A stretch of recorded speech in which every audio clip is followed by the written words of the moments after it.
Hello everyone, I hope you're all well. Now today we're going to be ordering some fractions. So here I've got a set of fractions. I've got 2/8, 7/8, 3/8, 1/8 and 5/8.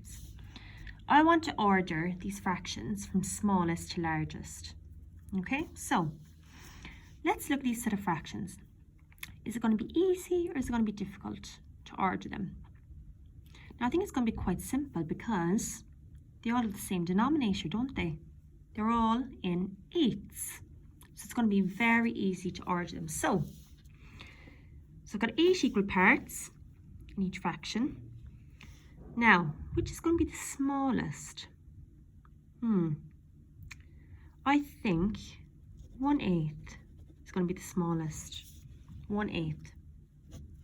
So I'm going to write 1/8 here. It's going to be the smallest fraction. What's going to come next? 2/8, 7/8, 3/8, 5/8. I think 2/8 is going to come next. So 2 parts shaded in. What's going to come next? 3/8.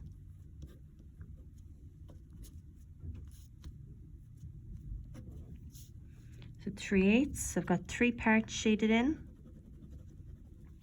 And then either 7/8 or 5/8. So next is going to go 5/8. I've got 5 equal parts shaded in.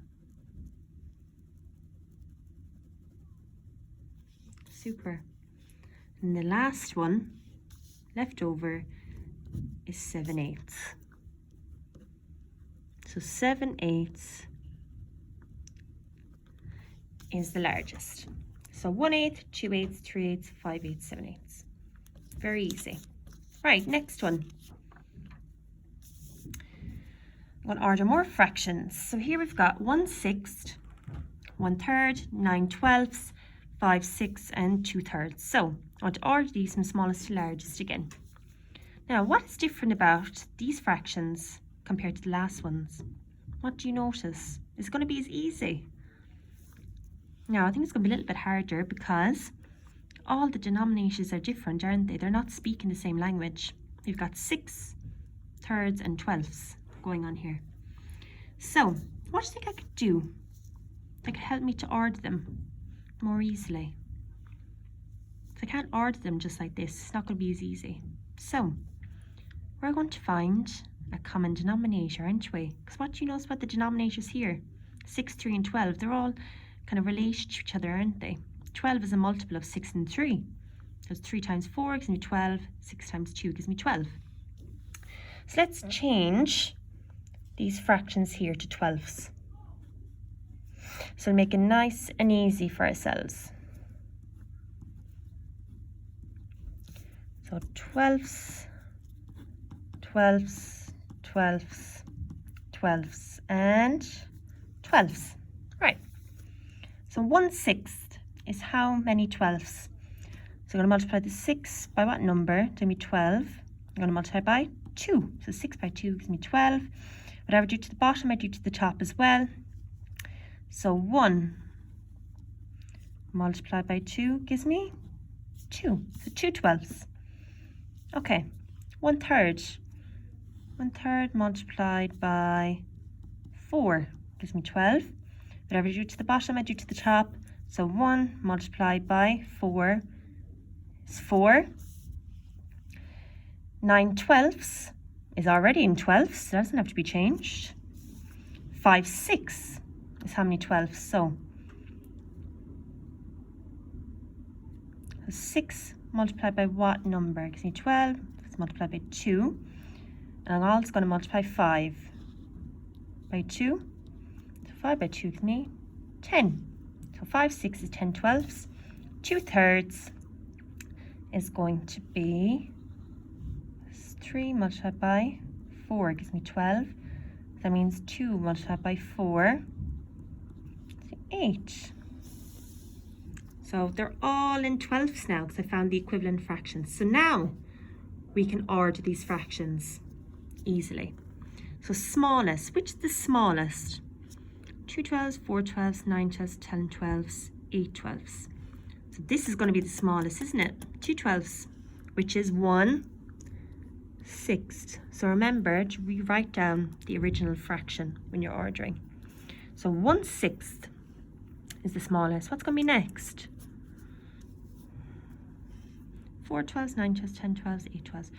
4/12 comes next. So that's going to be 1/3. So 4/12 is 1/3. You can tick that off. What's come next? 9/12, 10/12, 8/12. 8/12, which is 2/3. What comes next? 9/12.